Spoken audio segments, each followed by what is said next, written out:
Bismillahir Rahmanir Rahim. As-salatu wassalamu alayka ya khataman nabiyyin. Respected viewers and listeners, Assalamu alaikum. Respected viewers and listeners, I'm going to talk about the false Imam known as the Aga Khan and his sect. The Aga Khanis, who call themselves Ismailis, particularly referring to the Nizari branch of the Ismailis. There is another branch of Ismailis known as the Tayyibis or the Musta'alavis, but I'm not going to discuss them today. The Dawoodi Bohras and the other Bohras, the Alavi Bohras, the Sulaymanis. I'm not discussing that branch, discussing the Nizari branch of Ismailis, the more well-known branch of the Ismailis known as Aga Khanis, who say that we have a living present Imam among us, whom they call the Aga Khan. And currently they have the fifth Aga Khan. Rahim is his name. His father Karim was Aga Khan for a long time. He was the fourth Aga Khan, and he died recently and was succeeded to that office by his son Rahim, who is Aga Khan the fifth. And these Aga Khans, they are billionaires. They live in the lap of luxury. They live a very luxurious, debauched lifestyle. There is no way you could consider them to be imams, imams of guidance, imams of faith. Rather, they are, as the Quran refers to them, the Ayyimatul Kufr, imams of kufr, imams of unbelief, infidelity. And don't be duped by these imams and these various sects that put forward the doctrine of imamat. We're going to dissect that today in this video. The specific imamat of the Aga Khanis, or who are technically called the Nizari Ismailis. The Ismailis, they split into two main branches, the Nizaris and the Musta'alawis. But we're going to talk about the Nizaris, who are better known as Aga Khanis. Now, a lot of people are impressed with the Aga Khanis. In Karachi, for example, there's Aga Khan University.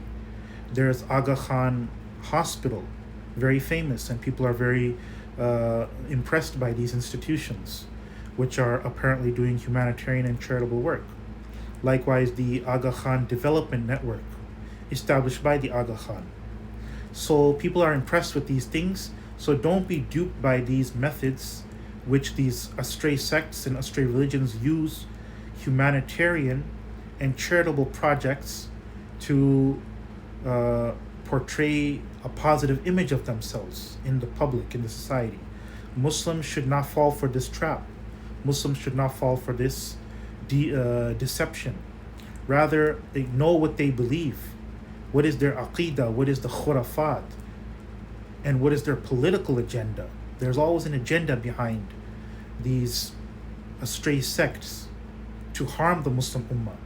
That's something, inshallah, we'll discuss in future videos.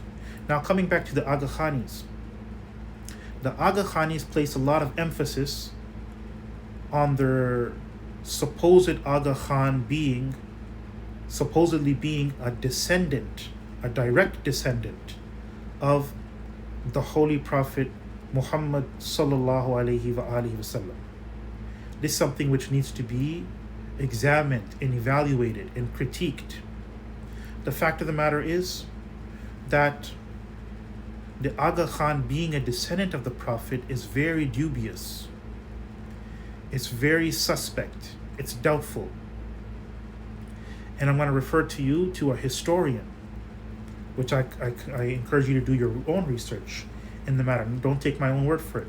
Refer to a historian from the 13th century of the Common Era.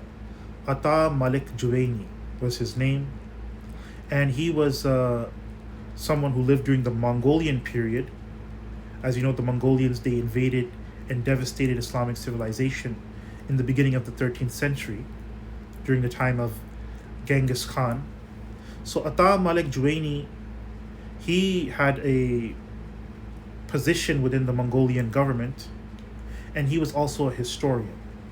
And he had access to historical records and information, on the basis of which he wrote a book called Tarikh Jahan Goshe, Tarikh Jahangoshe, which is in the Persian language, and you can read an English translation. The English translation is titled The History of the World Conqueror, published by Harvard University Press, Cambridge, Massachusetts in 1958. And if you have the Persian text of Tarikh Jahangoshe, refer to volume 3, page 229. And if you have the English translation that I mentioned, refer to volume 2, page 690. And I have these references and these scan pages on my blog if you want to see for yourself. Now, Ata Malik Juwaini, he writes, I'm going to quote the English translation.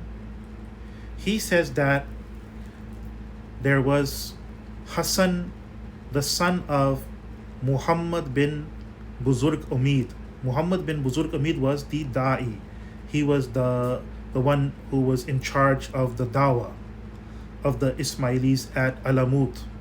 Alamut was their fortress, right, established by Hassan as-Sabah. So he was a person there from Daylami origin, Muhammad bin Buzurg Umid. And he had a son named Hassan. And this Hassan succeeded him to the office of the da'i. And eventually he began to claim that he is not the son of Muhammad bin Buzurg Umid, although acknowledging that that's what the apparent is. Rather, in reality, he is a son of the concealed Imam of the Ismailis. And he is therefore the real Imam, who has now come out of concealment. Now this, if this is true, and it is likely it is true, and some historians, Western non-Muslim historians, Heinz Halm and Bernard Lewis and others, you can refer to them, they say that this is likely true. That therefore, the line of the Nizari Imams, beginning from Hassan II and up until today's Aga Khan V, these are not descendants of the Prophet. These are in fact descendants of a person named Muhammad bin Buzurg Umid, who was of Daylami origin. Who was from Daylami origin. They're not even descendants of the Prophet. They're claiming to be Imams of Ahl al-Bayt, claiming to be the true Imam. He claims to be the true Imam of all the Muslims, that the majority of the Muslims have rejected. But he says that he is the true Imam that's appointed by Allah. By Nas, he's not even a descendant of the Prophet. His lineage is doubtful.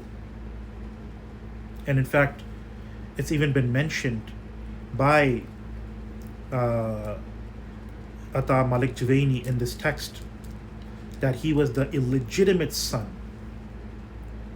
of Muhammad bin Buzurg Umid. But I won't go into that at this point. That's not exactly the point of today's topic.